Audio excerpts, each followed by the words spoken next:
Hoje nós vamos falar sobre a história do voto no Brasil. A história do voto no Brasil se mescla com a história do voto no mundo. A democracia é sustentada pelo Estado Democrático de Direito, pelo poder soberano, o poder republicano, o poder federativo, o sufrágio universal, a legitimidade, a moralidade, a probidade, a igualdade ou isonomia. Um povo ou um país deve buscar, aspirar tais alicerces e isto nem sempre foi conseguido de forma pacífica e ordenada. O poder democrático emana do povo e sua essência é a liberdade, sem restrições e igualdade entre os cidadãos. Na democracia, se afasta a figura do poder soberano ou individual, familiar ou dinástico e sobrenatural. Pilar sustentador do sistema brasileiro é a democracia partidária, na forma de democracia indireta e representativa, onde seu cidadão elege os representantes e concede a eles o direito de representá-los em suas assembleias legislativas. O poder na democracia emana do povo. O Estado democrático de direito tem no cidadão seu artífice maior. Deste Estado emana a soberania popular. O direito eleitoral é um ramo do direito público, uma especialização do direito constitucional e tem natureza nacional. Porém, as coisas não foram sempre tão pacíficas assim no Brasil como são hoje. Apesar de alguns conflitos reinantes e do uso indevido da política como forma de melhorar a vida do cidadão. Analisemos este processo e ao final teremos uma linha do tempo no que diz respeito aos direitos do cidadão e o sagrado direito do sufrágio universal e suas sérias consequências, em especial quando de seu uso distorcido ou voltado para outros fins que não o bem-estar da sociedade como um todo. O voto secreto inaugural no Brasil aconteceu no dia 23 de janeiro de 1532, quando foi eleito o Conselho Municipal da Colônia Portuguesa São Vicente, em São Paulo. O voto eleitoral nasceu no Brasil sob a égide dos coronéis da República Velha. Era chamado voto de cabresto, e isso porque era comandado pelos grandes fazendeiros que elegiam os candidatos que interessavam para eles, e não para o eleitor. E o eleitor nem sabia em quem estava votando. Só o coronel nesse sistema. O voto era secreto mesmo, visto que só o coronel sabia o destino do seu voto. Chamo de coronel aqui aquele homem ou grupo que comandava as vontades do povo em nome deste povo. Decidia como, quando e o que fazer para que as suas próprias ordens e a sua própria vontade fossem cumpridas, custasse o que custasse. Em 1555, aconteceu o voto censitário na cidade de Santo André da Borba do Campo, escolhendo juiz, vereadores, inspetor e procurador. Cabia ao rei escolher o alcaide-mor, uma espécie de prefeito da época. Votavam os nobres, os burocratas, os militares, os comerciantes ricos, os senhores de engenho e os homens de posse, mesmo que analfabetos, desde que tivessem posse. Em 1821, Dom João VI convocou eleições em março para a nova corte, que tinha 72 vagas para a elite brasileira. 6 meses depois foi eleita uma junta com 68 nomes e apenas 50 assumiram o cargo. As distâncias eram grandes e os custos não compensavam o exercício dos mandatos. No ano de 1824, Dom Pedro I criou o primeiro embrião da legislação eleitoral no Brasil. Essa legislação foi utilizada na elaboração da primeira Assembleia Geral Constituinte em 1824. Em 1855, o voto distrital foi vetado, evitando os currais eleitorais e criando-se o título de eleitor, que não tinha foto e deu vazão a muitas fraudes. Em janeiro de 1881, foi aprovado um decreto do primeiro-ministro do Segundo Império, José Antônio Saraiva, instituindo eleições para as câmaras assembleias. As províncias, semelhantes aos atuais estados, foram divididas em distritos e eleitores, com renda mínima de 200 mil réis. Em 1882, foram excluídos os analfabetos.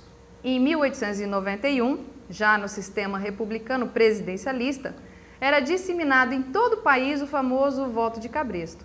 Em cada distrito havia pelo menos um coronel da Guarda Nacional, olheiro e representante do governo central, disposto a obedecer fielmente o comando do poder reinante. Este sistema persistiu mesmo com a proclamação da República em 1889. Em 1894, foi eleito Prudente de Moraes como o primeiro presidente republicano. Era paulista. Em 1925, o Centro Acadêmico 11 de Agosto, hoje Faculdade de Direito da USP, usou esse instrumento para sua eleição interna. Em 1929, no estado de Minas Gerais, Antônio Carlos Ribeiro de Andrade fez experiência com o voto secreto. O voto direto foi criado pela Constituição de 1891. Na década de 30, golpe comandado por Getúlio Vargas alijou do poder o Washington Luiz. Em 1932, foi instituída a nova legislação eleitoral, criando tribunais eleitorais, sendo instituído de forma plena o voto secreto. A mulher ganha, nesse momento, direito ao voto e é eleita a médica paulista Carlota Queiroz como a primeira mulher brasileira a ocupar um cargo legislativo. Com o golpe militar de Vargas, em 1937, Estado Novo, os direitos foram suprimidos. Vargas determinou, inclusive, a queima em praça pública de todas as bandeiras dos estados, concentrando-se todo o culto à pátria na bandeira nacional. As câmaras municipais perderam autonomia e funcionavam apenas de forma simbólica. Esses direitos, só depois de 1945, foram readquiridos parcialmente. Em 1945, Vargas foi deposto, sendo eleito o militar Eurico Gaspar Dutra para presidente. Em 1946, a Constituição deixou de exigir maioria absoluta para a eleição do presidente. E assim foram eleitos em 1950 Getúlio Vargas, em 1955 Juscelino Kubitschek e em 1960 Jânio Quadros. No ano de 1955, a lei determinou que o eleitor teria de ser vinculado a uma sessão eleitoral, sendo o título dotado de foto do eleitor e foi instituída uma cédula oficial para a votação. Até então, cada candidato providenciava sua cédula e o eleitor a colocava na urna. Depois, eram contadas manualmente por uma junta apuradora sob a égide da Justiça Eleitoral e não mais dos coronéis de plantão. No ano de 1963, após a renúncia de Jânio Quadros, e em 1961, foi empossado o vice João Goulart no sistema parlamentarista, condição imposta pelos militares para sua posse. Em janeiro de 1963, aconteceu o plebiscito, manipulado de forma clara e direta pela mídia, e os detentores do poder fazendo voltar ao sistema presidencialista. Diante de tal decisão popular, os militares geram um golpe e se estabeleceu no Brasil um regime ditatorial.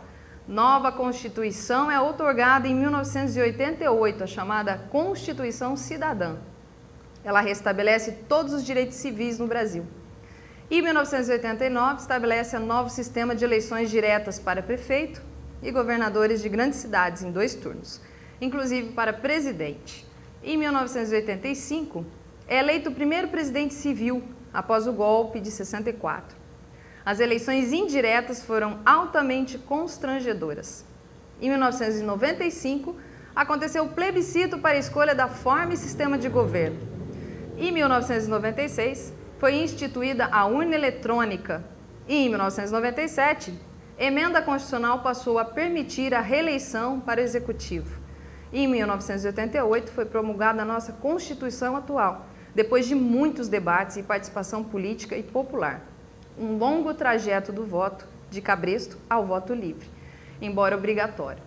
Vidas ilustres foram consumidas para que o voto pudesse ser de fato livre e secreto.